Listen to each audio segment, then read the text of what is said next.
New York, 7:14 a.m. The air was crisp.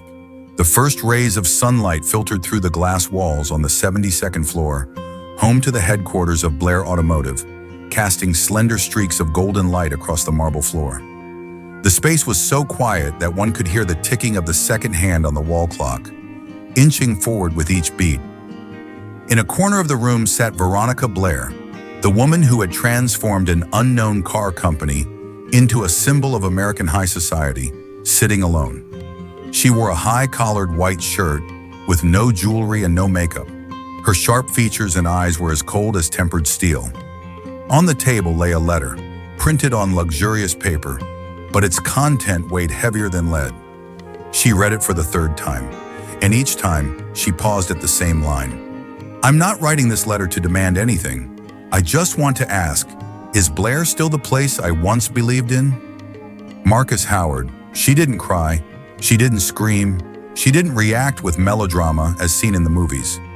Instead, she gently set the letter down, clasped her hands together in front of her, leaned back in her chair, and closed her eyes. Flashback 27 years ago. A black girl with frizzy hair and an old coat walked into a small garage on the outskirts of Chicago. She was looking for a job. The manager glanced at her from head to toe and said, "Sorry, we don't hire people like you." She said nothing, simply bowed and walked away. A few years later, she came back, not to apply for a job, but to purchase the entire garage. The same manager from years ago was now a maintenance worker for the Blair Motors chain. Back to the present. A knock on the door cut through her thoughts.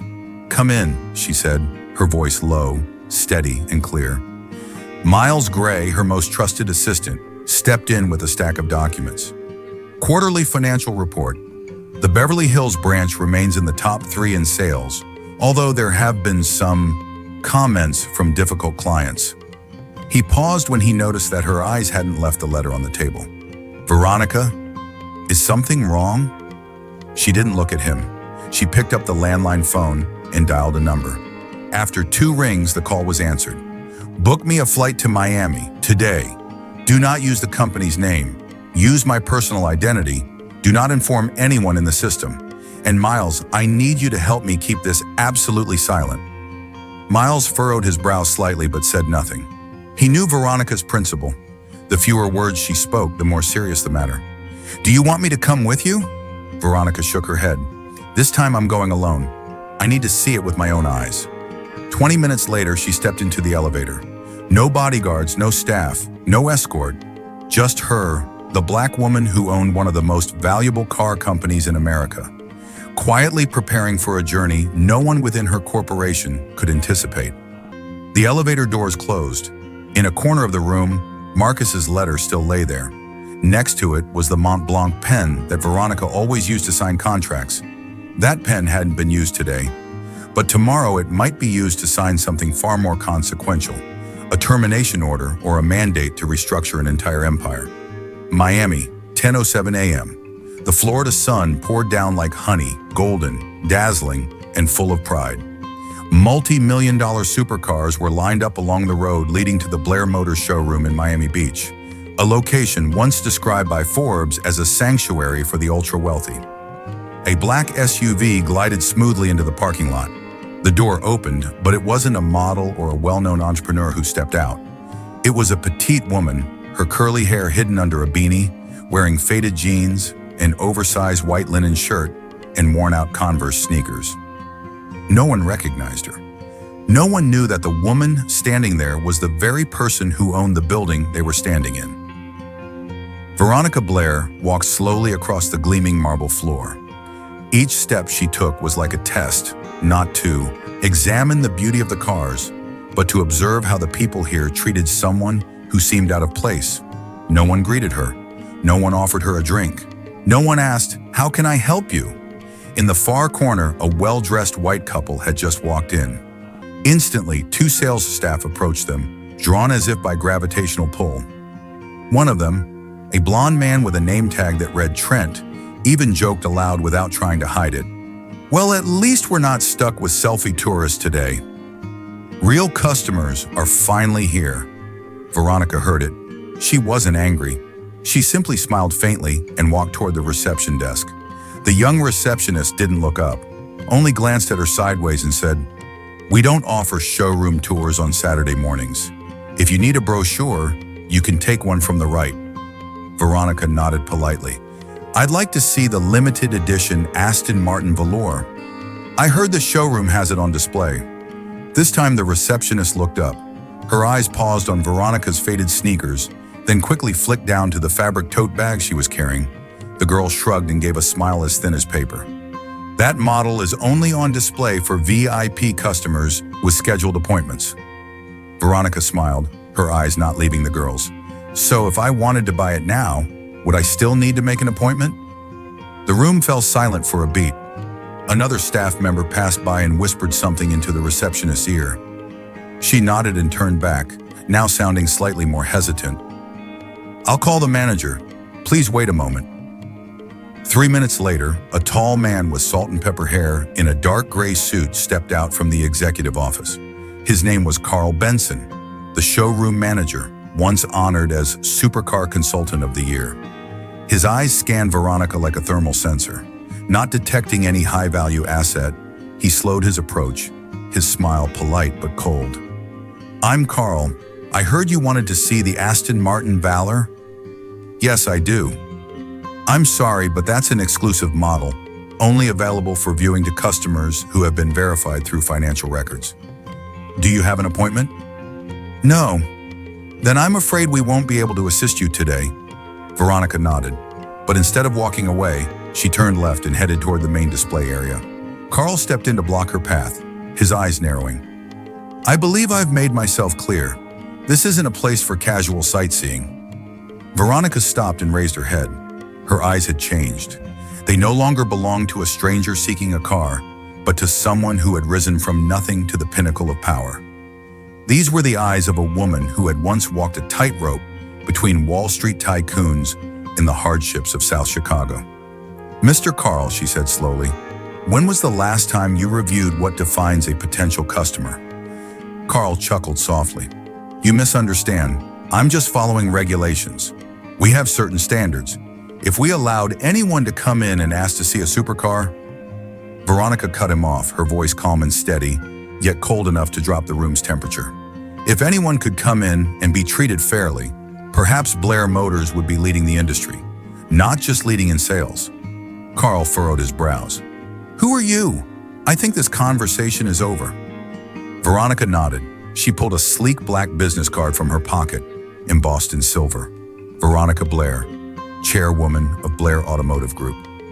Carl stood frozen. The room around them went completely silent, as if a grand symphony had been halted at its peak. "This is a test," Veronica said, now turning her eyes toward all the staff and customers in the showroom. "And you've just failed it in spectacular fashion." A young employee standing in the back had slightly trembling hands. Her name was Dahlia, and from the look in her eyes, Veronica knew. This girl still had a conscience. She could still be part of the revolution Veronica was about to start. Miami Beach, 3 p.m. Veronica Blair stepped out of the showroom, her faded sneakers quietly tapping against the marble surface. There were no outbursts, no public scandal, no drama. She left like a disappointed customer, but to those paying close attention, it was not disappointment. It was strategy, because now she had seen everything she needed to see. Meanwhile, at a small cafe a few blocks away, a middle-aged man with salt and pepper hair sat in a corner. His laptop was open, showing rapid streams of security feed data and live stream graphs. His name was Gavin Reyes, a former cybersecurity officer at Blair Automotive and the only person Veronica trusted for operations outside official channels. Veronica walked in, placed her bag on the chair and said nothing. Gavin glanced at her face and said, "All right, we're going to play this game by their rules, but with our version of those rules." The plan was a 3-layered trap. First layer, hidden cameras. A team of undercover customers from a variety of ethnicities, age groups, and backgrounds would visit the showroom over the course of 5 days.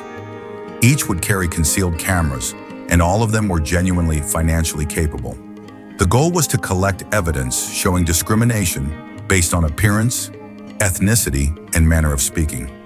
Second layer, an insider. Veronica reached out to Dahlia, the receptionist who had hesitated the day before. In a secret meeting at a bookstore, Veronica didn't make threats. She said only one thing. If you're afraid of losing your job, just remember that staying silent could cost you your self-respect. Dahlia agreed. Her mission was to collect internal emails, document instructions from Carl Benson, and monitor the security system for unusual deletions or edits. Third layer, a decoy. Veronica called Carmen Ellis, the young CEO of Vulture Motors, a rival electric car company, and also her closest friend from university. I need you to play a role, a potential European investor looking into Blair Automotive. Visit the Miami showroom and experience the service. Carmen laughed on the phone. This sounds more like a spy film than a business move. Veronica replied, I'll send you the schedule. Wear something that Carl definitely won't approve of. On day 2, the test began. A well-dressed black man in a sleek gray suit and Omega watch walked in. His name was Malik, a heart surgeon from New Jersey who could afford 3 Aston Martins if he wanted. He waited for 12 minutes. No greeting, no offer of assistance. When he finally asked about the DBX model, the staff member pointed toward a cheaper SUV and said, That one's more budget-friendly, buddy. On day 3, a single Latina mother entered with her young son. Her name was Lucia, a university professor with more than $3 million in assets. She wore a simple linen dress and carried a fabric bag. The first thing the staff said was, Sorry, the main display area is for scheduled customers only. At the same time, a casually dressed white couple entered wearing shorts and t-shirts. They were offered champagne within 30 seconds. On day 5, Carmen Ellis arrived. She wore an oversized shirt, jeans, no makeup, and had her hair in a messy bun. Her accent had a slight German tone. She introduced herself as Carmen Schwartz, an investment consultant from Switzerland. Carl Benson personally refused to give her a tour of the VIP section. We don't accommodate imaginary surveys, he said. 3 hours later, Carmen returned with a different look. She now wore a Chanel dress, light makeup, hair down, carrying a Hermes handbag. Same showroom, same Carl. He didn't recognize her. This time, Carl greeted her warmly. So pleased to meet you, Miss Schwartz. Please allow me to take you to our private vehicle testing lounge. Every moment was recorded. That evening, in Veronica's hotel suite, she sat in the dim light with the glow of the laptop reflecting on her face. Gavin clicked the mouse and the screen split into 6 panels, showing clips from the past 5 days. Each one a blow to the so-called elite service the Miami showroom claimed to offer. Dahlia had also sent in internal emails. One of them was a memo from Carl Benson that read, Prioritize white and well-dressed Asian clients. For Black or Latino customers, guide them toward economy models subtly. Avoid wasting showroom time. Veronica closed the laptop. She didn't say a word, but Gavin understood. The war officially started tomorrow. New York, Blair Automotive headquarters, 8:32 a.m. Inside the quiet PR office on the 18th floor, a soft ding echoed from the computer screen. One new email. Sender, n.stokes@fbjournal.org. Subject, Inquiry regarding discriminatory practices at Blair Automotive Miami showroom. The email content appeared like a cold blade. Dear Blair Automotive PR Department, we are preparing an investigative report regarding discriminatory behavior at your Miami showroom. According to internal sources, multiple customers have allegedly been rejected or unfairly treated based on race. We have been informed that there are video recordings, internal documents, and testimonies from former employees. We request an official response from your company before 5 p.m. today. Otherwise, the article will be published in tonight's edition. Sincerely, Natalie Stokes, The Fair Business Journal. The swivel chair creaked slightly before its occupant stood up abruptly. The PR manager, hands trembling, picked up the phone. I need to meet with the executive board immediately. Miami, Blair Automotive Showroom, 9:12 a.m. Carl Benson was sipping espresso in his private office when the phone rang. Benson speaking. Carl, what the hell is going on at your showroom? The voice on the other end was no longer courteous. It was loaded with pressure. I don't understand what you're referring to. A newspaper is about to publish an expose saying your showroom discriminates against customers of color. They have videos, they have witnesses. And worse, it appears the source is someone from your team. Carl was stunned. This must be a misunderstanding. You better hope so, Carl, because if it turns out to be true, you won't need to come back to work tomorrow. The call ended. Carl's espresso cup shook in his hand, a splash of coffee staining the desk. At that same moment, in a small cafe in Brooklyn, Veronica Blair sat quietly in a dark corner, sunglasses covering half her face. On her laptop screen played a 2-minute, 13-second video. A black man in a sharp suit inquired about a McLaren GT, only to be redirected to the economy SUV section. Another video showed an Asian American couple being asked to leave for not having an appointment, while a white couple who entered just 2 minutes later was offered champagne and given a full tour. And finally, a clip of Veronica herself standing in front of a Bugatti Supersport, being flatly refused just because she was wearing jeans and not carrying a designer handbag. "It has begun," she whispered, eyes fixed on the screen. At 10:47 a.m. in the Miami showroom, Carl Benson summoned an emergency staff meeting. His face was pale, sweat glistening on his forehead.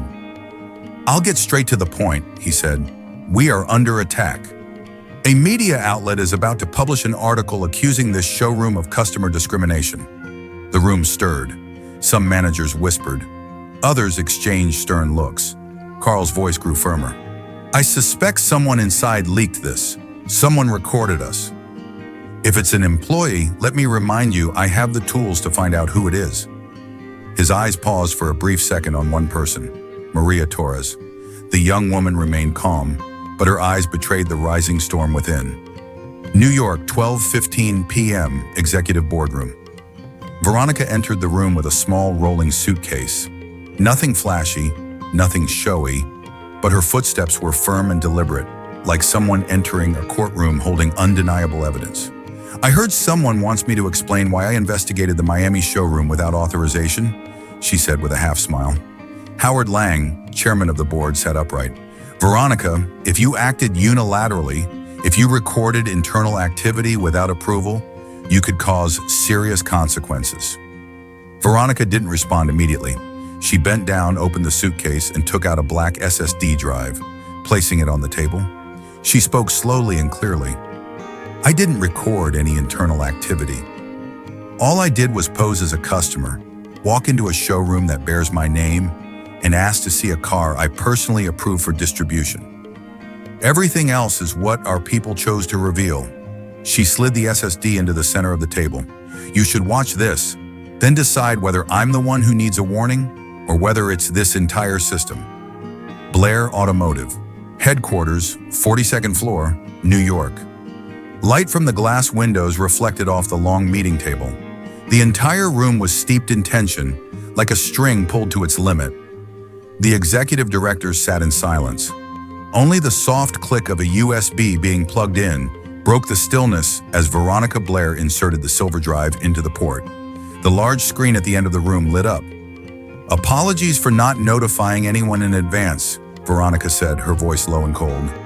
"But I believe what you are about to see will make it impossible for us to keep pretending any longer." No one responded. Jonathan Marks, Chief Technology Officer, gave her a final glance before pressing enter. The video began. Footage 1. Miami showroom, security camera. A well-dressed black man in his 30s walked in. He approached the reception desk with a courteous smile and said something. The receptionist didn't respond immediately.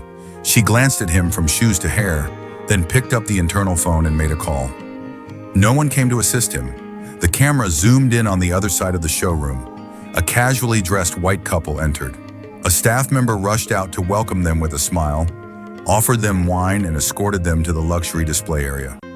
One of the cars there was a Bugatti Chiron Supersport, the exact model Veronica had been denied access to just a week earlier. One of the board members leaned forward in his seat, eyes wide. Footage 2. Veronica's own incident. A security camera captured a woman in simple attire, dark jeans, white shirt, hair tied back. It was Veronica Blair. She was requesting to see the Bugatti, but the staff shook their head, saying it was reserved and off limits. Just 5 minutes later, a middle-aged white man walked in and was personally invited to view the exact same vehicle. No one said anything for several seconds. Veronica slowly stepped forward, turned off the video, and faced the board. I'm not telling this story to earn your sympathy. I'm telling it because I'm not the only one who has been rejected behind the polished glass of our brand. In the past 2 months alone, I've received over 30 complaint letters, all with one thing in common: discrimination hidden behind professional smiles and glasses of champagne. This isn't an isolated incident, it's a system. The marketing director finally spoke hesitantly. Surely this is just a misunderstanding. A few employees acting inappropriately. It can't represent the entire showroom. Veronica gave a faint smile. She picked up the remote and resumed the video. Footage 3, a secretly recorded internal staff conversation. A young woman's voice spoke softly but clearly. Richard said we shouldn't waste time on window shoppers. And what does window shoppers mean? People who don't dress fancy or aren't white enough. Another voice chimed in. I once let an Asian customer test drive a car and got scolded the next day for not directing the right demographic. The air in the boardroom grew heavy. Veronica stood still for a moment, then spoke again, slowly.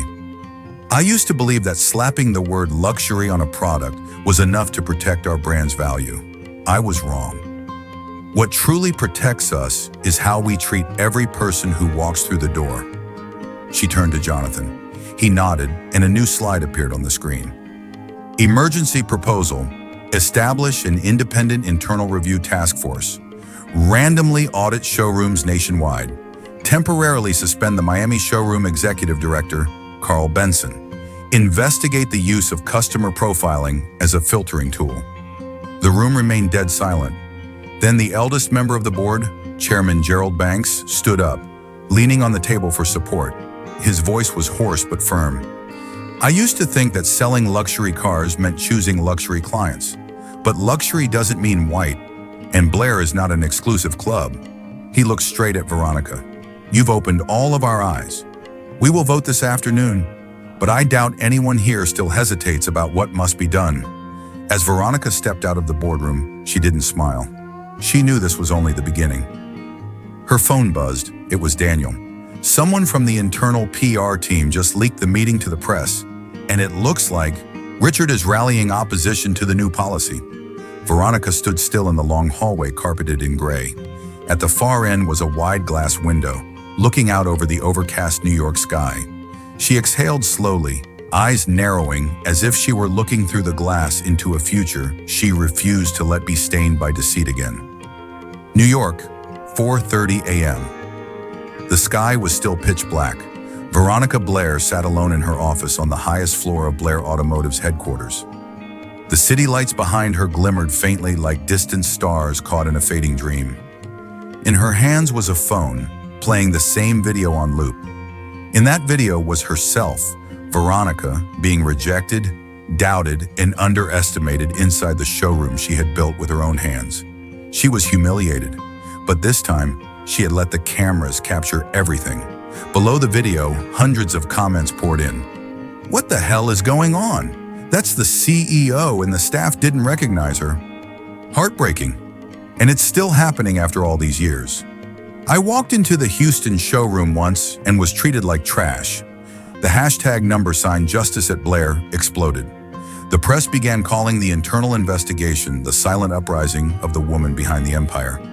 But like every battle, when one side speaks up, the other strikes back. Chicago, 9:15 a.m.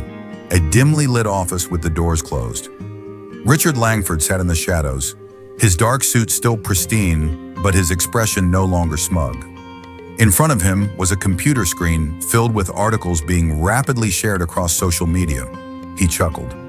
This woman thinks she's starting a revolution? She's burning down the whole empire for a moment of sentimentality. Sitting across from him was a short, stocky man with glasses, a former regional executive. He smirked. If she wants a war, then let's show her who really controls this market. That same afternoon, an anonymous article appeared on a popular financial blog. Inside Blair Automotive's PR stunt, The truth behind Veronica Blair's heroic image. The article, though unsigned, included detailed internal information, claiming the investigation was a publicity move, arguing that showrooms were now being forced to treat everyone equally, even those who couldn't realistically afford the cars. Within an hour, hundreds of bot accounts began spreading the piece. A quiet but deeply dangerous public opinion war had begun. Inside Blair Automotive's headquarters, 48th floor, Daniel walked in looking tense. "We're being targeted." Veronica turned, her expression calm, almost unnervingly so. "I know. Richard hired a media team to strike back. They're sowing doubt about your motives, implying you're using this for a mayoral run or planning to sell Blair Automotive to an Asian conglomerate." Veronica laughed. It wasn't a laugh of relief. It was sharp and bitter. When a man takes control, it's called strategy. When a woman takes control, it's called manipulation. It didn't stop there. A surprise interview aired on CNBC. The interviewee, Richard Langford. In the stark white studio lights, he appeared as a calm, intellectual victim, holding a cup of coffee, his demeanor collected. "I gave 12 years to Blair Automotive. I once believed in Ms. Blair's vision. But recently, her emotional decisions are damaging the brand's spirit. I'm not against diversity. I'm against running a business on feelings instead of data." He looked straight into the camera and said clearly, "I respect her desire to reform. But this industry isn't for the naive." The internet split into two sides. One stood behind Veronica, the other began to waver. The next morning in Chicago, at the luxury auto industry's annual conference, thousands gathered. Media, investors, and competitors were all in attendance. The atmosphere felt like a championship match. When Veronica Blair stepped onto the stage, no one saw the same woman who had been turned away at her own showroom days earlier. She wore a white and gray tailored suit, her hair neatly tied up. She walked with command. Her eyes were sharp. She stood at the microphone. The spotlight illuminated her face. No theatrics, no collapse. Just a calmness so deep it was almost chilling. "I heard people say I'm destroying Blair Automotive. They say I'm burning down a system that made me who I am." A pause. "They're right." Murmurs erupted. A reporter nearly dropped his camera. "I am burning it. Burning down a system that quietly pushed out decent people just because of their skin color, their names, their unfashionable shoes." The screen behind her lit up, displaying staggering statistics. 62% of customers of color denied test drives. 51% of employees admitted to being trained to prioritize white clients. 14 employees fired for focusing on the wrong people. Veronica ended with a single sentence. "If you think this is just emotion, then congratulations. You've clearly never had to live through injustice." The applause lasted 2 full minutes, but in the shadows backstage, Richard was sending one final email. It was marked top secret, a call to act before she wipes out every last one of them. 50th floor, Blair Automotive Tower, New York, 6:02 p.m. The evening sun pierced through the glass walls, casting an orange-red glow across the luxurious boardroom. The scent of walnut wood blended faintly with the aroma of coffee. The atmosphere was suffocatingly quiet, even with more than 10 people seated around the oval conference table. At the head of the table, Veronica Blair sat with her arms crossed. No laptop, no documents, just a gaze cold enough to feel like a blade freshly drawn from its sheath. "I called this meeting because a traitor is sitting in this room," Veronica began, her voice steady and low. "And I no longer need to investigate, because I know exactly who it is." All eyes shifted. Some swallowed hard. Beside her was Daniel, her trusted assistant, holding a USB stick. He plugged the device into the projector. The large screen behind Veronica lit up. A video began to play. Internal security footage. The image, a middle-aged man sneaking into the surveillance control room at midnight. He plugged a USB drive into the internal computer. A file titled Customer Service System Restructure Strategy, Internal, was opened. He then sent the data to an external email address, mwilloughby@contractorexec.net. Veronica said nothing. She turned her head slowly and stared at Martin Willoughby, regional director of the Northeast, sitting 2 seats away. His face turned ghostly pale, hands clenched and trembling. "You did this just to take me down?" Martin growled. "I've dedicated nearly 2 decades to this company." Veronica tilted her head slightly. "You weren't taken down by me, Martin. You brought yourself down by choosing loyalty to the wrong cause and dragging a rotten mindset into our system." The room's air thickened like the tension before a storm.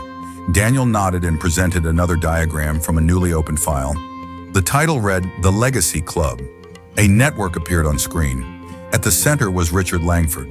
From him, 6 lines branched out to the profile photos of 6 current executives at Blair Automotive. Daniel spoke clearly. "This is an internal sabotage network, operated from outside the company by former showroom director Richard Langford. Their goal is to prove that CEO Blair's reforms are a mistake. They have manipulated financial reports, delayed implementation of showroom monitoring systems, and staged service failures to erode customer trust." One person in the room, the HR director for the Texas region, could no longer hide her shock. "This can't be real." Veronica stood up. The sunset's last rays reflected on her face, making her eyes look like they were on fire. "I don't care where you come from, how many years you've been here, or who you know out there. I'm only asking one question. Do you choose to stand on the side of justice, or with the people who sold out this company just to protect the old guard?" Silence, heavy and prolonged, until the sound of a chair sliding back broke the stillness. The first to stand was Noah Reeds, Chief Financial Officer, known for being reserved and unpredictable. "I've suspected data discrepancies since last month," he said slowly. "I thought the system was faulty.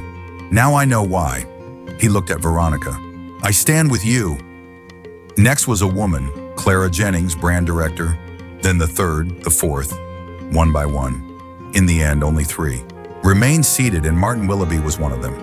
Veronica looked at Martin for the final time. "You are suspended effective immediately. Your access is revoked. Tonight, I will present the full report of the data you leaked to the board. And if another email leaks from your region, I swear I will sue you until even that watch on your wrist is collateral." Martin gritted his teeth, but he said nothing. His face no longer held anger. Only defeat. 10:18 p.m. that same night on social media, the hashtag Purge the Legacy began trending. Then a secretly recorded video of Veronica's speech went viral on LinkedIn and Twitter. "I'm not reforming this company to polish my resume. I'm reforming it because I was once the customer no one respected. I was once the poor black girl no one served. I was once the woman standing in front of her own showroom being asked, 'What are you doing here?' If we don't purge that old legacy, Blair Automotive will be nothing more than a hollow shell plated in gold." Comment after comment poured in. Veronica Blair is the CEO the 21st century needs. She's not just driving cars, she's driving the entire industry forward. Legacy Club? Number We Choose Future Club? New York, 6 a.m., hotel suite on the 48th floor.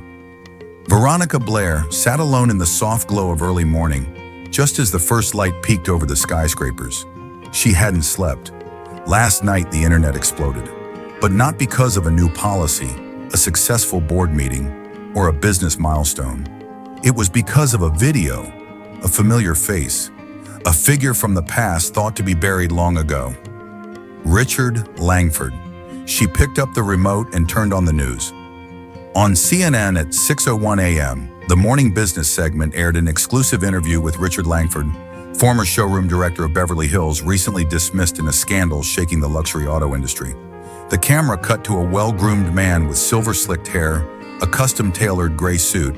He sat comfortably, as if untouched by any stain. "I'm not here to defend myself," Richard began, his voice deep and melancholy. "I'm here to tell the story no one dares to tell." In the shadows, a former legend was rewriting history. She, Veronica, has vision. I won't deny that. But what I did in Beverly Hills was to keep the brand alive. We didn't filter customers by skin color. We just wanted to make sure that those who entered understood what true class meant. At Blair Automotive headquarters, Daniel stormed into Veronica's office, holding a tablet with a grave expression. "He's gone national. The media is split. Some are now defending him, saying Blair is losing its soul to overly political messaging." Veronica remained silent for a moment, standing by the window as the city stirred. I knew he wouldn't go down quietly, she whispered. He doesn't need power to destroy me. He only needs one thing, a story that people are willing to believe. That same afternoon, Twitter erupted. A new article from a respected business publication spread like wildfire. Is Blair Automotive losing its identity in pursuit of politics and emotion? Traditional customers are turning away, feeling alienated.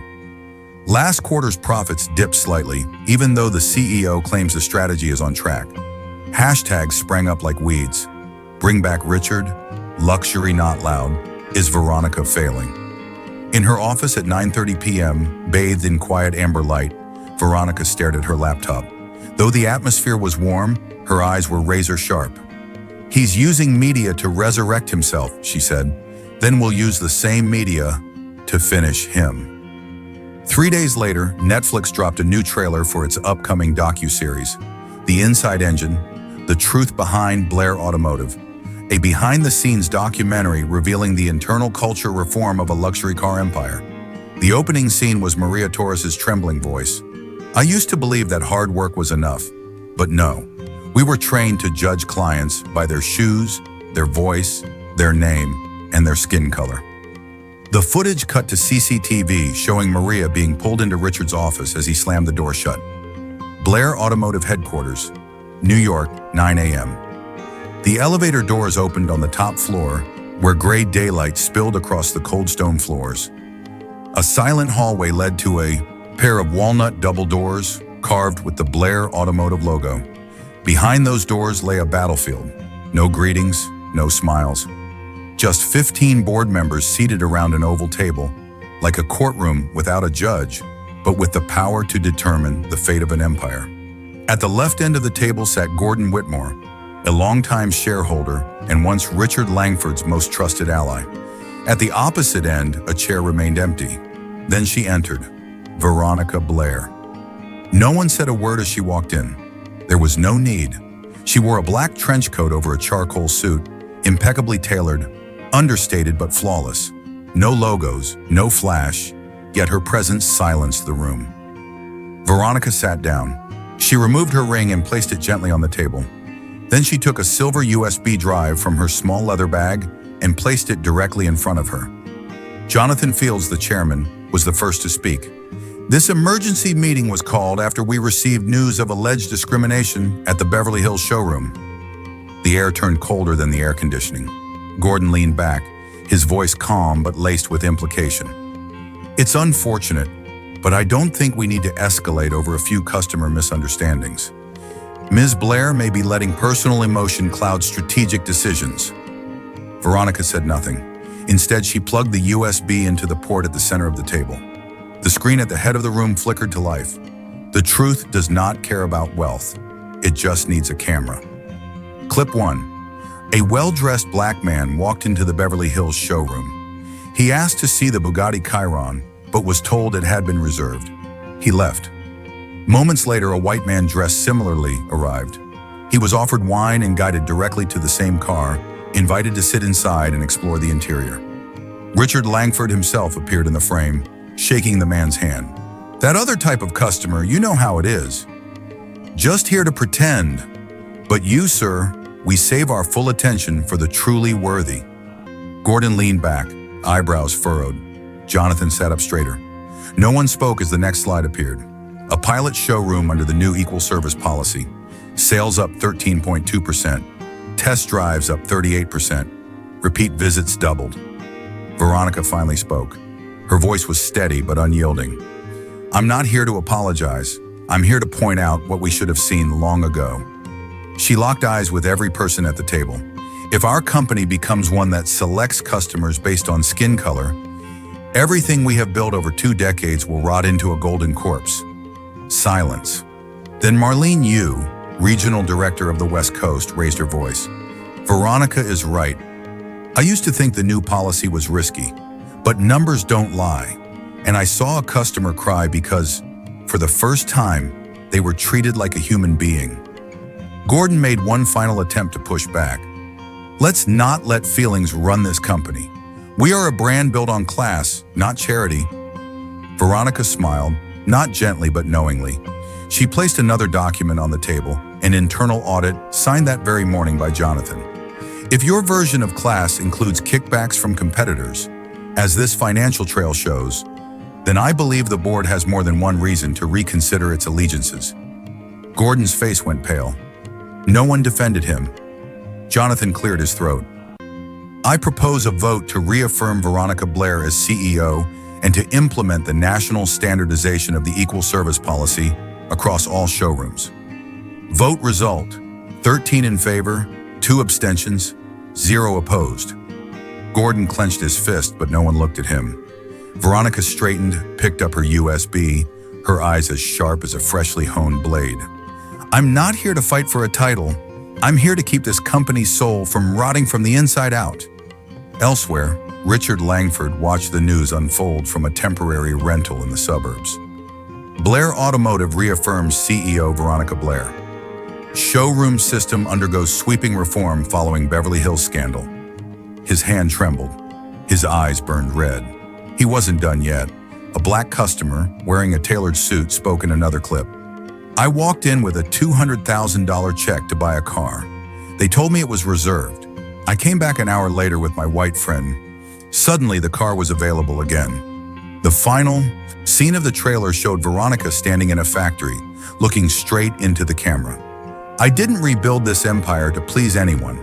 I rebuilt it because if we don't change from within, this brand will rot under the weight of its outdated pride. The Inside Engine reached #1 on Netflix across the United States in under 48 hours. Back in Richard's penthouse apartment, the TV cast its light into the darkness. He sat slouched on a sofa, pale-faced, a glass of wine trembling in his hand. Maria, you dared go public. At the same time, the Blair Board of Directors received an email from the CEO. Subject: The truth deserves to be heard. Dear Board, I invite you to watch episode 3 of The Inside Engine. Afterwards, I'm ready to answer any questions you may have. Signed, Veronica Blair, CEO, Blair Automotive. New York, 5:47 a.m., Blair Automotive headquarters. The executive room on the 48th floor was bathed in the amber glow of sunrise. The city outside was still groggy, but Veronica Blair had been awake for hours. She sat upright at a nearly 3-meter-long walnut desk. In front of her were stacks of documents, showroom floor plans, personnel lists, and a strategic blueprint so large it spilled over the edge of the table. On that map, each showroom was marked with red, orange, or yellow dots, a heat map indicating the levels of discriminatory culture still embedded throughout the company, uncovered after the Beverly Hills shock. Beside it, a tablet played a looping business news broadcast. A ticker crawled across the screen. Blair Automotive continues to shake the auto industry with its sweeping service reform announcement. Jordan appeared. He was her right hand and the mind behind the strategy. Jordan Price, Blair's strategic advisor and the only person who had seen the entire plan to trap Richard unfold, entered carrying 2 hot espressos. He placed one gently in front of Veronica, then laid down a thick new file.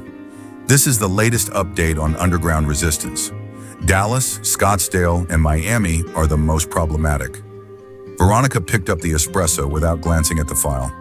Dallas, still led by someone Richard once mentored, right? Jordan nodded. Carl Brenner, loyal to Richard to the point of blindness. Veronica closed her eyes briefly. Her grip on the coffee tightened. Then we begin with him. Reflect the beginning of a historic cleansing. That very afternoon, in the main lobby of headquarters, Veronica stepped up to the press podium. The spotlight caught her face icy but not angry, the look of someone no longer fighting for image, but for the moral foundation of her life's work. Today, I announce the Reflect program.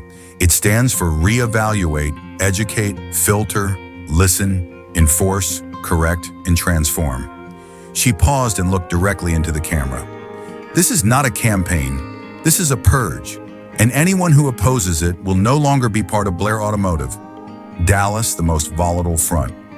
Carl Brenner, showroom director in Dallas, stood in the employee break room, scoffing at the news broadcast on TV about Reflect. A show. Those suits upstairs think changing culture is like repainting a showroom wall. A young employee named Luis, only a few months in, spoke up cautiously. I heard they're sending undercover customers to test staff. If we treat them wrong, Carl waved it off. Don't believe those stories. People who can't afford the cars trying to catch us slipping? What a joke. Louis lowered his head, but his eyes had begun to shift. At the same time, in a private suite at a luxury Las Vegas hotel, Richard Langford stood before a group of men. None wore suits, no corporate IDs, but they shared a common trait in their eyes: resentment and ambition. Richard rolled out his counterplan, named RESET, an anti-reform operation. Reflect will sink Blair by scaring off our elite clients, but reset brings back order. They nodded. No papers, no contracts. These were remnants, not yet willing to retreat. The covert war began. Within 2 weeks, multiple showrooms reported sudden drops in sales. VIP clients were mysteriously denied service. Anonymous opinion pieces began to surface in media outlets. Blair is burying itself with open-door policies. Clients don't want to feel forced into equality. Veronica held one of the articles, eyes narrowing. That tone, it's his. Jordan nodded. We're being pelted with rocks in the dark. It's time we turn the lights on. Tracking and counterstrike. Blair hired a forensic audit team to trace financial footprints. In less than a week, they uncovered a series of suspicious wire transfers between multiple showrooms and a shell company linked to Richard Langford. Then came leaked emails showing Richard instructing staff to redirect VIP customers to rival firms in exchange for secret commissions. This evidence, Jordan said as he placed a USB on the table, is enough to take him to court. Veronica smirked. Perfect. File the suit. Let him learn Blair doesn't just do luxury, we do legal warfare too. Federal Court, Manhattan District, New York. The gray rain poured relentlessly, but it didn't stop the crowd gathering at the entrance of the federal courthouse. Journalists, analysts, financial reporters, all were present. Not for a criminal trial, but for what was being called one of the most intense corporate showdowns of the decade. On every major business ticker, Blair Automotive sues former showroom director Richard Langford for charges including internal sabotage, fraud, illicit profit sharing, and asset diversion conspiracy. 8:57 a.m. Veronica stepped out of a black Bentley in front of the courthouse. Her hair was neatly tied, coat collar high, expression calm yet cutting. She came without security, just Jordan Price by her side, carrying a black leather briefcase secured with a combination lock containing enough evidence to permanently destroy Richard Langford's career. Reporters surged forward. Ms. Blair, do you think the reform is dividing your company? What evidence do you have of Richard's collusion? Can Blair survive this battle? Veronica didn't answer. She looked directly into CNN's camera and said, Truth always has enemies, but today it has lawyers. In another black SUV, Richard Langford tightened his tie with trembling fingers, pale but trying to appear composed. His palms were soaked with cold sweat. Sitting beside him was his defense attorney, Allison Parks, a veteran of corporate scandal cases. What do they have? Richard whispered. Video recordings, internal emails, transfers from your shell companies, witness testimony from Maria Torres. Allison's tone was icy. If I lose everything. You already did, Richard. Now it's just a matter of how hard you fall. The trial began. Judge Reynolds, tall and stern, struck the gavel. This hearing between Blair Automotive and defendant Richard Langford is now in session. Amanda Carlisle, representing Blair, stepped forward. Mid-50s, gray hair, and a presence that filled the room with certainty. Your Honor, today is not about a business dispute. Today we expose a system of moral corruption orchestrated by the man sitting at the defense table. The screen lit up. Footage. Richard smiling as he shook hands with a white client named Michael Reeves. Cut to Veronica Blair being coldly refused.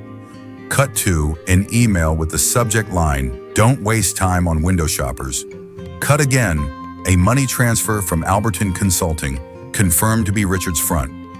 The courtroom fell into silence. Maria took the stand. No longer the fearful employee from before. I witnessed Richard Langford ordering us to filter customers based on skin color, appearance, and behavior. I was threatened with termination for helping the wrong people. One time I assisted a black customer interested in a premium model. The next day, I was reprimanded in front of the team. Richard's lawyer interjected, "Do you have direct proof this was racially motivated? Did anyone say those words?" Maria looked straight into his eyes. "No one needs to say it. Discrimination that doesn't speak still punches you in the face." That day, I realized I was part of that punch. Richard was called to testify. "I was simply managing showroom KPIs. I never discriminated. Filtering customers was about efficiency." Blair's attorney smiled. "Then how do you explain all the filtered customers being people of color?" "I can't control how others interpret our actions, but you shape them." After 2 days of testimony, Judge Reynolds delivered the verdict.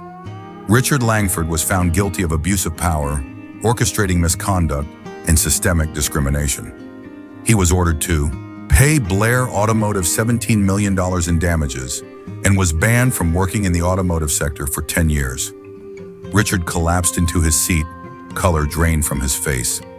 Outside the courthouse, Veronica emerged. Reporters expected a victory speech, but she stopped briefly, looked into the camera. "Today is not the day I won. Today is the day the system lost. And from this day forward, no one will be turned away at our doors for simply not resembling the people in the boardroom." Back in her private office, Veronica stood before the Reflex Strategy Board. A new handwritten red line had been added. Phase 2, Culture Reset. Transform from within, not just reform, rebirth. Jordan stepped in, holding a letter from a competitor. Bentley just announced their own anti-discrimination policy. Looks like the auto industry is finally shifting. Veronica smiled faintly. Slow, but in the right direction. 6 months after the trial, at Blair Automotive's headquarters in Manhattan, the meeting room on the 42nd floor lit up with early morning sunlight. On the wall hung a new slogan, installed just weeks prior. "We don't just sell cars, we rebuild trust." Veronica Blair stood before the whiteboard, her expression stern, but her eyes shining with determination. Beside her stood Jordan Price, her strategic right hand and a new face. Maya Lin, the newly appointed director of corporate culture, formerly with Google. On the table lay more than 15 folders, each representing one of Blair's showrooms across the United States. Veronica placed her hand on each folder, as if touching the soul of every branch. "We're not just reforming a few showrooms, we're rebuilding the entire DNA of this company." Maya stepped forward, her voice calm but firm. "The Phoenix Project will be a transformation from within, where there is no longer space for exclusivity, favoritism, or silent bias." The screen behind her displayed the project's 3 main pillars: comprehensive retraining for all employees, from receptionists to showroom directors, requiring completion of the Leadership with Empathy course and an unconscious bias test. Establishment of an independent oversight board consisting of customer representatives, multicultural HR personnel, and a third-party behavioral audit team. Implementation of an anonymous customer policy with real clients sent each month as undercover visitors to assess service behavior. Jordan added, "We're not here to punish those who made mistakes. We're here to empower those who are willing to acknowledge and change." Veronica looked at the names projected on the screen. 25 showroom directors will be reassessed. Anyone who still thinks like Richard will have to leave. Some veteran faces began to be quietly reassigned or let go. In contrast, those previously overlooked employees of color, LGBTQ+ individuals, middle-aged women began to be promoted. They became the living proof of the company's rebirth. For the first time in that company history, Veronica hosted a system-wide virtual town hall with over 4,000 employees attending from across all showrooms. No PowerPoints, no PR spin, just one question. Have you ever witnessed injustice at work? And what did you do when it happened? Over 600 responses poured in. Among them, 45 people confessed to staying silent when they saw wrongdoing, but now they wanted to act differently. Veronica read every word. Her eyes welled with tears. "We can't fix the past, but we can choose to stand with the future, and I choose to stand with you." Maria Torres, once threatened with termination by Richard, now sat in a glass conference room holding a microphone, addressing over 500 regional managers. I used to think staying silent was how you survived, but now I know silence is complicity.